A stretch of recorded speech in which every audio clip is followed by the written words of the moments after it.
Je m'appelle Anthony Halimi, je suis kinésithérapeute et je forme les kinés, ostéopathes, podologues, ergothérapeutes, psychomotriciens et médecins à la prise en soin des patients qui ont des douleurs. Dans le podcast Talkin' Moutarde, je vais essentiellement héberger du contenu issu des lives que je fais sur ma page Instagram Thinkin. Dans cet épisode, vous allez entendre la première partie d'une session de foire aux questions que j'ai tenue en octobre 2023. Vous pouvez regarder la liste de questions en description de l'épisode. Bonne écoute.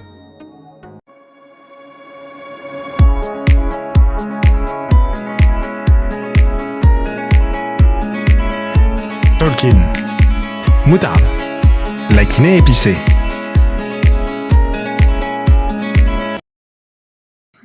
La première question qui m'a été posée, c'est quelle est pour toi la question incontournable au patient lors de ton bilan?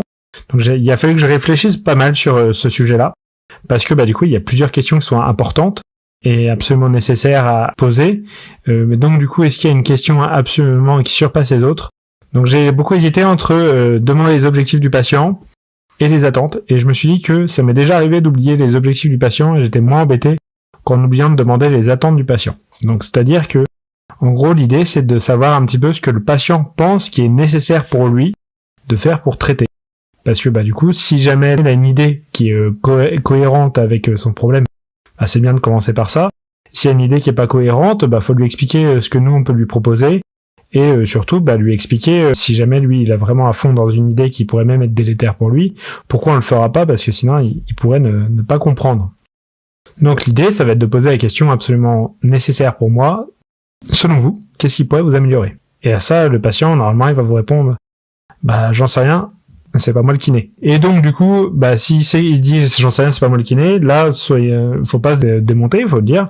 C'est bien, j'ai mes idées à moi. Si je vous pose cette question-là, c'est parce que c'est important pour moi de comprendre comment vous voyez les choses. Il y a des questions qui vont être plus ou moins reliées les unes avec les autres. Donc là, il y a comment faire accepter au patient l'échec thérapeutique sans le faire décourager ou flipper le patient. Donc, pour avoir posé la question à la personne qui m'a demandé comment lui, il voyait les choses, qu'est-ce que ça voulait dire pour lui, c'est en gros, on a fait des soins, et le patient progresse plus, et comment on lui fait accepter que on progresse plus. Et là, ça va être intéressant, ça va être, dès le début de la prise en soin, de définir des objectifs. Et c'est seulement en ayant défini des bons objectifs dès le début de la prise en soin, qu'on peut vérifier ensemble si on les atteint. Et si le patient, il atteint pas ses objectifs, la plupart du temps, le patient, il va être d'accord pour dire, attendez, là, on n'arrive pas à atteindre les objectifs, j'ai plus d'idées pour les atteindre. Donc, à ce moment-là, en général, le patient est ok pour dire, oui, c'est vrai que ça marche pas. Ça m'est rarement arrivé d'avoir un patient qui veut continuer alors que ça marche pas du tout. Évidemment, c'est plus efficace si on a quelque part pour le réorienter. Il vaut mieux ne pas abandonner les patients et lui donner des idées de ce qu'on peut faire pour le réorienter s'il a besoin d'être réorienté. Si le patient, il va être sans arrêt dans la recherche de soins, il va être dans l'acharnement thérapeutique, et si ce patient-là est dans l'acharnement thérapeutique et que, en fait, il faudrait plutôt aller vers l'acceptation, je pense que il faut juste le formuler. Il faut formuler au fait au patient, là, je vois que vous êtes beaucoup dans la demande d'essayer de faire disparaître votre douleur, par exemple. Pour autant, j'ai pas l'impression que ce soit la stratégie la plus aidante pour vous. C'est-à-dire que c'est possible que votre douleur s'améliore, et on a vu qu'il y a un pourcentage de patients qui ont des améliorations. Donc après, vous dites le pourcentage en fonction de sa pathologie, donc ça implique de connaître un petit peu. Mais il y a aussi des patients qui s'améliorent pas, et dans tous les cas, du coup, ce qui peut être intéressant, c'est plutôt de viser à améliorer votre vie. Donc qu'est-ce qu'on peut faire pour rendre votre vie plus confortable? Qu'est-ce qu'on peut faire? Donc arrêter de lutter contre la douleur sans arrêt, c'est déjà une possibilité pour rendre votre vie plus confortable. Et si jamais cette personne-là, elle est pas d'accord avec ça, c'est ok, vous lui dites voilà ce que j'en pense. Après, vous êtes libre évidemment de faire comme vous le souhaitez.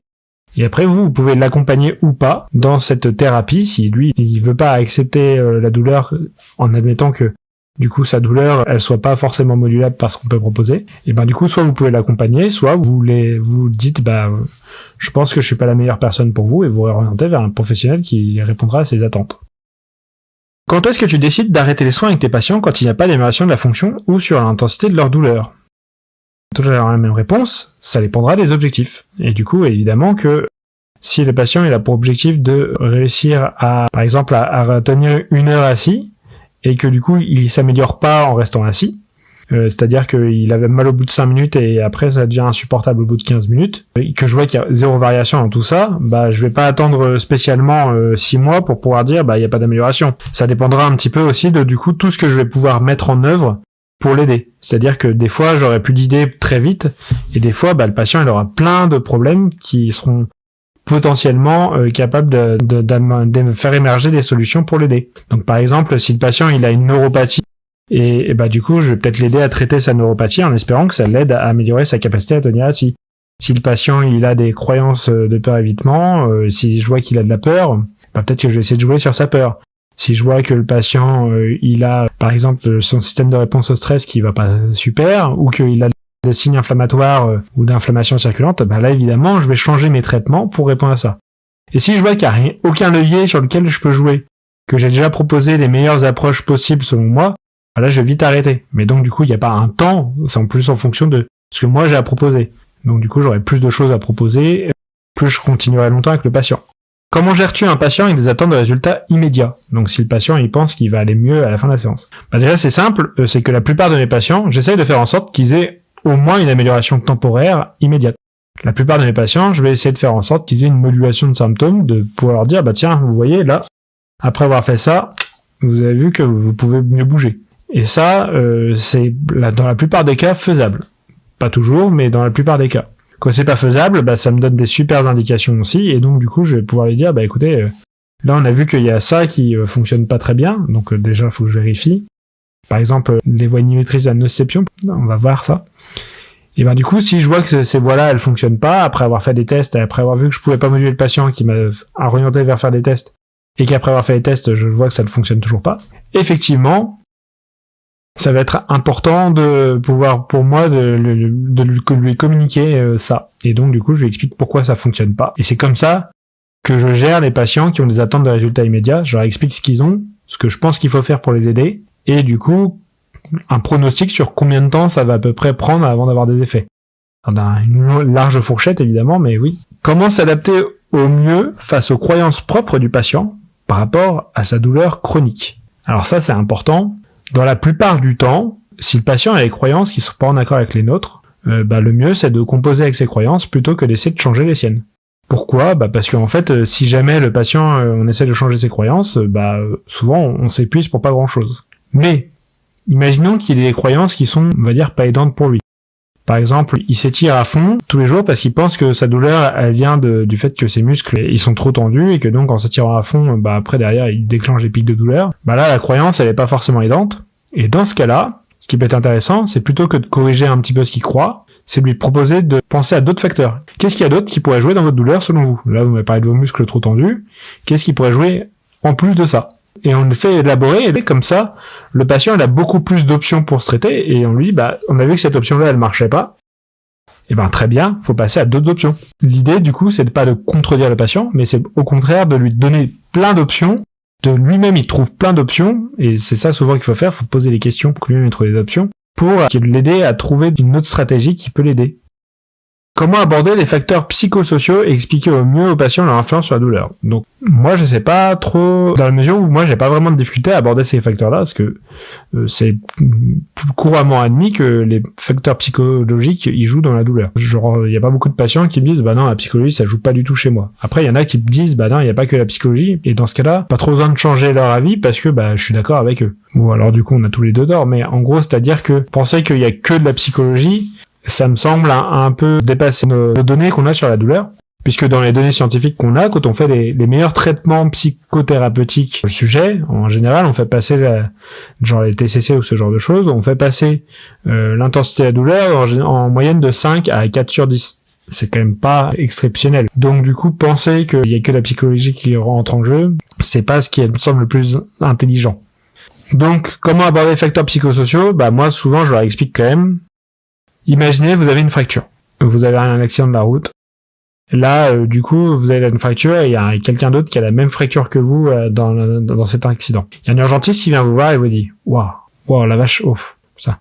Des fractures, j'en vois tous les jours, mais t'es aussi moche, c'est pas fréquent. Hein. » L'urgentiste, il va voir l'autre bonhomme qui a la même fracture que vous et lui dit « Rassurez-vous, vous êtes entre de bonnes mains, j'ai l'habitude de m'occuper des situations comme la vôtre. » À votre avis, quelle personne aura le plus mal? En général, la personne elle dit la première, moi, c'est-à-dire que l'urgentiste qui dit la vache, des fractures aussi moches, j'en vois pas souvent. Pourtant, c'est la même fracture, c'est la même intensité, mais le contexte n'est pas le même. Et le contexte, c'est important, et donc il y a plein de choses qui jouent dans le contexte, et du coup, là, à partir de là, on peut élaborer sur les facteurs psychologiques et sociaux qui peuvent jouer et contribuer à la douleur des patients. Question physiologie maintenant. Quelle place on a dans la prise en charge pour une perte de fonction des petites fibres nerveuses en kiné-ostéo? Donc pour ceux qui ne le savent pas, les petites fibres nerveuses, ça recoupe essentiellement les fibres A delta et C. Donc c'est en gros les fibres qui véhiculent les informations thermiques, genre la sensibilité au chaud, la sensibilité au froid et la sensibilité allergique. Quand on prend une roulette avec des picots et qu'on fait rouler sur le patient, c'est grâce à ces fibres-là qu'il sent qu'il y a des picots qui roulent sur lui. On parle de neuropathie à petites fibres, donc quand du coup, en fait, ces fibres-là, elles sont touchées et du coup, les personnes ont des atteintes de cette sensibilité au picot ou cette sensibilité au chaud ou au froid. Ces personnes-là, elles ont perdu la capacité à sentir le fait que, par exemple, on met du métal froid sur leurs jambes, alors que de l'autre côté, elles le sentent vachement mieux.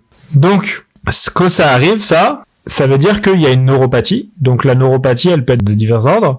Par exemple, il peut y avoir une compression à un endroit, qui va du coup atteindre le transport axonal, qui va faire en sorte que du coup le nerf n'a plus de neurotransmetteurs dedans, et donc du coup comme les neurones n'a plus de neurotransmetteurs dedans qui circulent, et du coup il peut plus accomplir sa fonction.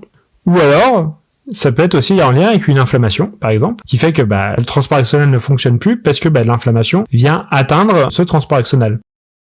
Et enfin, dernier truc, c'est une rupture du neurone. Dans tous ces cas-là, on va avoir des pertes de la fonction des petites fibres. Cette perte de fonction, on peut la tester que cliniquement, parce qu'il n'y a aucun test qui permet, à ma connaissance, de vérifier la fonction des petites fibres. Il y a les épreuves de conduction nerveuse qui servent à vérifier les plus grosses fibres, par exemple celle du toucher. Il y a les EMG qui permettent de vérifier les fibres encore plus grosses, celles des contractions musculaires. Mais les petites fibres, là, on peut pas les évaluer autrement que par un testing quantitatif sensoriel. Il y en a qui font des biopsies de la peau, mais c'est encore un peu différent. C'est pour tester d'autres choses. C'est pour tester la densité nerveuse. Donc, ça s'évalue essentiellement que par QST. Et c'est important parce que souvent, les atteintes nerveuses, quand elles sont légères, elles s'accroissent par ça. Donc, maintenant, la question, c'était quelle place on a là-dedans? Déjà, quelle place on a? Déjà, on est quand même les mieux placés pour évaluer ça. Parce qu'on a du temps avec les patients. Pas énormément de temps, je veux dire, mais en une demi-heure de séance kiné ou une demi-heure à une heure de séance ostéo, on a le temps de faire un test avec la roulette de picot pour vérifier si la personne elle sent la roulette de picot. Parce que le médecin aura pas forcément le temps avec son examen clinique qui dure 3 à 4 minutes. Donc du coup, déjà, on est mieux placé pour ça. Après, quelle place on a dans le traitement? C'est simple. En vrai, nous, ce qu'il va falloir faire, ça va être de vérifier ce qu'on peut faire pour améliorer la fonction nerveuse. Donc souvent, dans la plupart des cas, ce qui améliore le mieux la fonction nerveuse, c'est faire de l'activité physique assez intense. Pourquoi? Parce que l'activité physique, ça va avoir un effet anti-inflammatoire. Donc rappelez-vous, l'atteinte inflammatoire va entraîner la perte du transport axonal. Donc du coup, le nerf il fonctionne mieux quand il y a moins d'inflammation, et donc faire de l'activité physique va améliorer la fonction du nerf. Aussi, autre chose, l'activité physique, ça va relâcher les facteurs neurotrophiques. Donc les nerfs, ils se réparent mieux. Donc s'il y a une compression ou une lésion, effectivement, faire de l'activité physique, ça va être ce qui va être le mieux pour aider les patients à récupérer. Maintenant, imaginons qu'il y ait une compression qui soit maintenue. Et là, c'est là où toute l'expertise des kinés et des ostéos, elle est vachement importante, et aussi des chiro. Parce que du coup, nous, on a des moyens d'améliorer les compressions dans certains cas. Par exemple, en faisant des mouvements répétés, ou en faisant des manipulations, des mobilisations.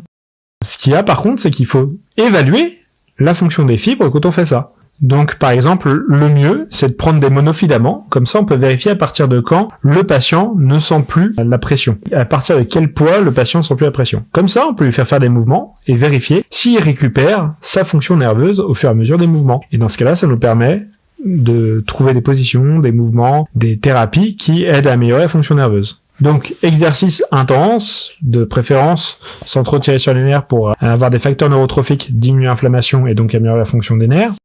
Ou alors, essayer de lever les compressions. Et c'est seulement après, en ayant fait tout ça, qu'on peut se dire, tiens, le patient, sa fonction, elle s'améliore toujours pas. Peut-être qu'il y a un truc qui serait intéressant de tester, par exemple, même au contraire, en train de se dégrader. Peut-être que là, pour lui, la chirurgie, ça pourrait être intéressant. Aussi, un autre truc important, c'est qu'il peut y avoir des lésions ou des pertes de fonction qui sont liées à d'autres problèmes, des problèmes auto-immuns, des problèmes inflammatoires rhumatismales, ou alors même des problèmes toxiques, genre des personnes qui vont être en déficit, en carence alimentaire, ou qui vont avoir consommé certains trucs qui vont atteindre les nerfs. Alors là, on est aussi vachement important parce qu'il faut quand même qu'on pense à vérifier les red flags de nos patients. Peux-tu expliquer l'influence de l'exercice intensif et tardif sur le réveil nocturne des douleurs inflammatoires? Alors, du coup, je pense que cette question, elle vient en fonction de ma story que j'avais fait sur le sujet, je pense, dans les stories à la une. En gros, l'idée, c'est que je peux que vous dire des trucs spéculatifs, parce qu'il y a des mécanismes qui ont été avérés, mais je peux pas vous dire si c'est ça qui joue réellement dans la vraie vie. On sait que lors de la nuit, lors du sommeil, le taux de cortisol diminue, et par contre le taux d'interleukine 1-bêta il augmente. Donc le cortisol étant anti-inflammatoire et l'interleukine 1-bêta étant pro-inflammatoire, et ben la nuit, c'est là où on va avoir le plus d'inflammation. C'est très pratique parce que du coup, l'inflammation, ça permet de faire la cicatrisation et tout ça, donc le corps il se répare pendant qu'il est pas trop embêté par des mouvements et tout ça. Cool. Mais du coup, chez les patients qui ont déjà des susceptibilités parce qu'ils ont des lésions, des choses comme ça, bah à ce moment-là, ça peut augmenter grandement la nociception et donc réveiller la personne, et de la même manière, la nociception en réveillant va peut-être déclencher les douleurs. Donc du coup, l'inflammation la nuit, elle frappe plus à cause de certains changements chimiques. Et bah l'exercice physique, bah justement ça sert à ça. Ça sert à changer un petit peu la chimie dans le corps. Et donc en diminuant peut-être l'inflammation locale, en changeant certains facteurs, il y a l'inflammation circulante aussi, pas que locale, et ben du coup effectivement la personne elle aura moins d'inflammation au total la nuit et donc probablement moins risque de se réveiller. Et donc ça c'est plus ou moins avéré, donc on sait que les mécanismes sont avérés. Maintenant est-ce que c'est ça qui explique pourquoi ça diminue le réveil nocturne? Je ne sais pas. Pourquoi est-ce que des années après, on peut encore souffrir d'un whiplash arrivé lors d'un accident de la route? Donc, tac, on fait un coup du lapin, et la personne, elle continue à avoir des douleurs longtemps après, alors que techniquement, elle est censée avoir guéri. Faut savoir que dans le traumatisme en coup du lapin, il y a un truc qui se passe, c'est qu'il y a une compression de tous les os. En fait, les vertèbres, elles se compressent toutes les unes avec les autres lors du mécanisme, ce qui peut entraîner plusieurs réponses, des réponses osseuses, des œdèmes osseux, ce genre de choses. Ce qui peut faire aussi des petits chocs au niveau des nerfs qui sont dans les foramen intervertébraux, comme quand on se prend un coup à un endroit. Et ça, du coup, en général, ça peut entraîner de la nociception. Cette nociception, quand elle est maintenue à un long moment, on suppose, et certains pensent que ça explique les douleurs persistantes, qu'il y a des changements dans la sensibilité des neurones nociceptifs à force d'avoir de nociception. C'est ce qu'ils appellent la sensibilisation centrale. C'est pas avéré que c'est vraiment ça le problème. On a des trucs qui pourraient supposer ça, des choses qui nous disent le contraire, mais bon, toujours est-il que c'est une des hypothèses qui pourrait expliquer pourquoi on a des douleurs qui persistent. Il y a plein d'autres hypothèses qui me semblent aussi très pertinentes à investiguer. Donc par exemple, certaines personnes vont avoir des sous-utilisations des cervicales, des mouvements qui vont être très différents, qui font que comme elles vont jamais refaire les mouvements qui leur fait un peu peur ou qui pour éviter de trop tirer sur la cervicale qui sont douloureuses, ces personnes-là, elles vont jamais remettre en tension les tissus qui auraient très bien besoin d'être mis en tension. Et donc tirer sur les fibroblastes pour qu'il relâche des hormones anti-inflammatoires. Les fibroblastes, c'est des cellules qu'on a un petit peu partout. Donc ça, c'est une des hypothèses. Et aussi autre hypothèse, si on bouge pas, et du coup, on peut pas se rendre compte qu'en fait, on n'a pas de problème. Et donc, ça arrive très fréquemment, vous verrez avec vos patients, si vous leur faites refaire un mouvement qu'ils osent plus faire, les premiers mouvements sont douloureux, au fur et à mesure, ça devient de moins en moins douloureux, et puis ça reste arrêté. Et donc, peut-être que ça, c'est lié en partie à comment la personne, elle conçoit le mouvement, sa perception du mouvement est considérée comme dangereuse à cause du cerveau ou n'importe quoi d'autre, qui fait les calculs sur ce qu'il doit percevoir. Et donc, du coup, ça entretient les douleurs qui durent. Donc, les patients, ils bougent pas assez, ce qui fait que, du coup, ils ont pas les effets liés au mouvement à la fois périphérique et à la fois au niveau central, au niveau du cerveau, du fait de bouger. Les patients ont peut-être de la sensibilité des nerfs qui changent, donc la sensibilisation centrale. Il y a encore d'autres hypothèses, comme par exemple, on a vu que dans certains cas de figure, il y avait des changements au niveau de la connectivité du cerveau, connectivité cérébrale. Certaines régions qui sont pas censées bosser se mettent à bosser ensemble. Et donc, du coup, il y a beaucoup de choses qui sont investiguées. Il y a probablement des influences du stress post-traumatique qui va changer la réponse du système au stress. Donc, le système de stress qui lui-même joue à la fois sur les mécanismes de blocage de la nociception et à la fois sur l'inflammation. Donc, si votre système de réponse au stress, il déconne parce que vous avez un stress post-traumatique, il y a des chances que ça aussi, ça contribue à la persistance de vos douleurs. Donc voilà. Et donc tout ce que je vous ai dit, c'est pas propre que au whiplash. C'est propre un peu à toutes les douleurs persistantes. Probablement aussi que certaines personnes vont avoir des sources de nociception périphérique. C'est possible. On n'est pas à l'abri de ça. C'est possible, c'est pas sûr du tout. Comment les mouvements cervicaux répétés influencent-ils la mécanosensibilité du plexus cervical et brachial? Donc déjà, rappelons ce que c'est que la mécanosensibilité. Donc la mécanosensibilité, qu'est-ce que c'est? C'est la sensibilité aux contraintes mécaniques qui vont déclencher de la mécanotransduction. C'est-à-dire que en gros, quand on va mettre une contrainte mécanique, ça va déclencher une réponse chimique. Donc c'est pas forcément, on n'est pas obligé d'avoir une neuropathie pour avoir une mécanosensibilité d'un nerf. On peut avoir une mécanosensibilité d'un nerf sans neuropathie, et on peut avoir des neuropathies sans mécanosensibilité du nerf. Donc c'est typiquement ce qu'on teste quand on fait un LASEG, quand on fait des ULNT, quand on fait un slum test. En gros, on tire sur le nerf, on regarde si la personne ça lui fait mal. Donc on suppose que la personne, elle a à la fois une reproduction de sa douleur par la mise en tension nerveuse, et que quand on diminue la mise en tension nerveuse, mais sans diminuer, par exemple, la mise en tension des muscles et tout ça, on suppose que du coup, la douleur, elle venait de la mise en tension du nerf. Et si ça reproduit sa douleur et qu'on arrive à différencier, comme ça, donc en gardant la même tension des muscles, mais en diminuant la tension dans le nerf, ça diminue la douleur, et ben là, oui, on suppose qu'effectivement, le problème vient du nerf, et on dit donc qu'il y a une mécanosensibilité neurale. Cette mécanosensibilité, à quoi elle est due? Eh ben, elle est due à la nociception dans le nerf. Quand on va tirer sur le nerf, ça va déclencher la nociception. Comment on a cette nociception dans le nerf? Déjà, il y a de la neuroinflammation, du coup, qui s'accumule à plein d'endroits, et notamment des choses au niveau de la racine dorsale, au ganglion de la racine dorsale.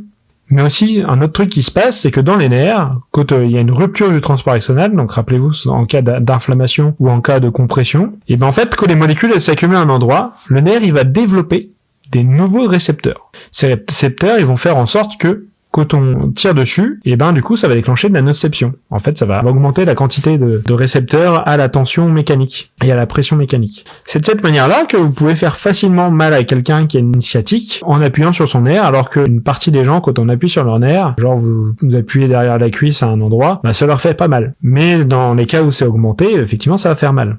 Donc ça, c'est intéressant, parce que du coup, ça se retravaille. Que ce soit l'inflammation, bah effectivement, je vous ai déjà dit tout à l'heure comment gérer l'inflammation, mais la quantité de mécanorécepteurs qui a augmenté dans le nerf, ça change en mettant de la tension dans le nerf. En mettant de la tension, un peu, mais pas trop. Il y a la revue de Ellis en 2021, qui est très bien là-dessus. Alors, un truc du genre Ellis E2LIS, East Tension Contentious. On a des données à la fois in vitro, on a à la fois des données sur des modèles animaux et un peu de données sur des modèles humains que comme mettre la tension, ça a diminué l'arrivée de substance P. La substance P, c'est un peptide qui va augmenter l'inflammation locale et du coup, ça va faire aussi plein de choses, notamment sur les récepteurs membranaires qui vont changer. Donc, comment les mouvements répétés, ça améliore ça? Bah, du coup, d'une part, il y a ces mécanismes-là, du fait de faire un peu de tension dans les nerfs, parce que quand on bouge comme ça met un peu de tension dans les nerfs, qui va faire en sorte que, bah, du coup, il y a une récupération du transport axonal, comme si on pompait le nerf, une mise en tension des nerfs qui font faire que les protéines dans la membrane vont changer, qui font que les récepteurs vont changer. Et du coup, en plus de ça, il y a un autre mécanisme qui va se passer, c'est que les patients, ils vont croire qu'on va faire un truc qui va les soulager. Et c'est probablement celui qui marche le mieux. Quand on fait en sorte que les patients croient que ce qu'on fait, ça va marcher, et vous pourrez essayer, vous essayez de traiter une mécanosensibilité, ne le faites pas parce que c'est pas très éthique, en grattant sous le pied gauche du patient, et vous allez voir que vous diminuez sa mécanosensibilité du nerf dans le bras en grattant son pied gauche. Pourquoi ? Parce que vous avez produit un contexte qui fait que le patient, il va y croire. Et ça, c'est du placebo. Et le placebo, ça marche très bien pour activer les voies inhibitrices descendantes. Donc, relâcher plein de glutamate qui va changer la sensibilité au niveau de la moelle épinière. Donc, du coup, dans la moelle épinière, la nociception, elle va être moins intense. Au moins pendant un temps. Donc je pense que c'est le mécanisme qui explique le plus. Même s'il y a deux autres mécanismes. J'ai parlé de l'amélioration du transport axonal à court terme du fait de l'effet de pompage. Et peut-être aussi par exemple en changeant un petit peu la pression du disque. Et du coup, surtout le fait que faire les mouvements, ça va tirer un petit peu sur la tension dans la membrane qui fait que ça va changer un petit peu du coup les protéines membranaires. Donc là on a fini les questions physiologie, on passe aux questions sur les céphalées. Quels facteurs des céphalées te font référer directement au médecin? Alors du coup, il y en a plein, mais j'en ai pas eu beaucoup. C'est-à-dire que en fait, en soins en kiné, ça arrive assez peu souvent que les patients viennent me voir quand ils viennent de démarrer leur céphalée. Souvent, quand les patients viennent me voir, il y a déjà eu plusieurs années, souvent, parce que du coup, ils sont un peu en errance, et du coup, kiné, c'est un peu, je savais pas trop quoi faire, le médecin, il savait pas quoi faire, il a prescrit de la kiné, et donc du coup, quand ils arrivent, en général, il y a pas grand-chose à investiguer, vu qu'ils ont déjà eu des batteries d'examen à tout va. Toutefois, des facteurs qui sont importants, ça va être probablement des céphalées liées à l'effort. Donc qu'est-ce que c'est que des céphalées liées à l'effort ? C'est des céphalées qui vont se déclencher quand les gens ils vont faire de l'effort. Et ça peut être plein de choses. Et c'est des choses qui puent un peu. Des atteintes veineuses, des atteintes artérielles, donc un syndrome de vasoconstriction réversible par exemple. Donc quand on fait de l'activité physique, ça déclenche les maux de tête. Et du coup, il y a peut-être une vasoconstriction cérébrale qui se fait. Et donc comme il y a cette vasoconstriction, il y a une ischémie et en général, ça déclenche un peu de douleur. Ou alors du coup, en fait, on augmente le débit sanguin, la veine elle gonfle, et s'il y a une sorte d'endroit où ça circule pas très bien le sang veineux au niveau du cerveau, ça peut déclencher les douleurs. Donc ça pue un peu. Heureusement, c'est pas fréquent que ce soit ça. Des fois, c'est ce qu'on appelle des céphalées d'effort primaires. Et encore, on n'est pas trop sûr que dans les céphalées d'effort primaires, ce soit pas en lien avec les veines. Donc, céphalées en lien avec l'effort, je renvoie. Ça m'est déjà arrivé une fois. Pas beaucoup, mais une fois. C'est suffisant pour que je m'en souvienne. Autre situation qui va me faire renvoyer les patients, je fais des tests des nerfs crâniens assez régulièrement, sauf si je vois que le patient il a eu des scanners cérébraux à tout va et qu'il a eu des scanners artériels et veineux. Je vais pas trop m'enquiquiner avec les tests des nerfs crâniens. Mais sinon, je teste. Ça m'est déjà arrivé d'avoir une patiente qui avait des pertes sur la sensibilité de la face, là. Donc on fait des tests comme on ferait des tests pour les jambes et tout ça. On teste les régions, on teste avec un pinceau, on teste avec une roulette avec des picots, on teste avec le froid, on teste les vibrations si on veut. Et de cette manière-là, on peut vérifier si la face elle réagit bien. Cette patiente avait des pertes de sensibilité de la face, elle avait des pertes de l'odorat. Donc c'est pas des nerfs qui sont trop proches, le nerf olfactif et le nerf trijumeau. Mais donc du coup dans ce cas-là, moi je réoriente parce que cette patiente-là, elle a besoin d'examens neurologiques. Et du coup dans les autres situations, les autres facteurs qu'il faut renvoyer, c'est une céphalée qui est nouvelle. Genre le patient, c'est la première fois qu'il a des céphalées. Normalement, c'est un truc qu'il a jamais eu avant. On a besoin d'examens pour vraiment vérifier qu'il n'y a rien de grave. Donc ça, c'est à quel facteur les céphalées font référer directement au médecin. On m'a posé la question, que penses-tu du traitement anti-CGRP dans la prise en charge de la migraine ? Et à ça, je vais répondre, j'ai lu un peu sur le sujet, mais c'est pas mon domaine. J'aime pas trop quand un médecin me prescrit des traitements kinés et qu'il me dit ce que je dois faire en kiné. Alors des fois, c'est justifié, Par exemple, il a peut-être suivi des formations. Donc, j'imagine qu'il y a certains médecins qui aimeraient pas que je donne mon avis sur les médicaments, et à juste titre, parce que je suis pas très compétent et je suis pas très informé sur le sujet. Comment orienter vers des réseaux compétents concernant les céphalées ? Bonne question. Ça dépend des régions. Je sais qu'en Île-de-France, par exemple, il y a un réseau qui a bien été fait. Par contre, en France, c'est pas une norme, c'est plus une exception. Donc, désolé, j'ai pas la réponse. Le travail au niveau du trapèze et sous-occipitaux a-t-il un intérêt dans les céphalées ? Oui. Pour répondre, il y a des études qui ont montré que le travail des sous-occipitaux manuels avait des effets dans les céphalées de tension et je crois les céphalées cervicogéniques, peut-être même dans les migraines. Ils ont toujours oublié de mettre un groupe placebo dans ces études-là, mais donc en gros, papouiller les gens, ça leur fait du bien. Jusqu'à présent, vous devriez pas être surpris. Le travail des trapèzes, moi, c'est un truc que j'utilise régulièrement chez les gens qui ont les céphalées, et notamment ceux qui ont les céphalées cervicogéniques, parce que en réalité, s'ils ont les céphalées cervicogéniques, ça veut dire qu'en gros, ils ont probablement de la nociception au niveau des cervicales. Et donc, activer les trapèzes, c'est un bon moyen d'activer des muscles dans les cervicales, donc de relâcher les hormones anti-inflammatoires dans l'endroit local, de mettre de la tension sur les fibroblastes, et donc, éventuellement, diminuer la nociception au niveau cervical. Ça m'arrive aussi dans le cadre de céphalées de tension. Donc, qu'est-ce que c'est que les céphalées de tension ? C'est des céphalées qu'on pense, peut-être, être attribuées à la sensibilité des muscles. Donc en gros, on a vu que chez les gens qui avaient céphalées de tension, quand on appuyait sur leurs muscles dans les cervicales, deux endroits un peu, ça faisait mal, plus que les gens lambda. Donc du coup, ces personnes-là, on pense que c'est soit ça vient des muscles, soit vraisemblablement ça viendrait plus du système nerveux, puisque quand on a une céphalée de tension, on a tendance à avoir de la sensibilité dans les muscles de tous les mi-corps. Donc même si on prend votre cuisse, vous avez des muscles plus sensibles quand vous avez une céphalée de tension. Donc soit il y a un problème dans tous les muscles, soit il y a un problème dans ce qui gère la sensibilité de tous les muscles, ce qui me semble le plus logique, donc le système nerveux. Du coup, dans ce cas-là, faire travailler les muscles, faire travailler les trapèzes, ça pourra avoir un intérêt dans la mesure où ça a des grands muscles. Du coup, il y a des chances que ça ait des facteurs neurotrophiques et que donc, du coup, ça joue un petit peu sur cette sensibilité du système nerveux. Voilà, j'espère que j'ai répondu à la question. C'est tout pour ce premier épisode. Je sais qu'il y a encore plein de problèmes techniques, mais rassurez-vous, au fur et à mesure des épisodes, ce sera de mieux en mieux. On se dit à la semaine prochaine, peut-être, en tout cas courant janvier, pour le second épisode.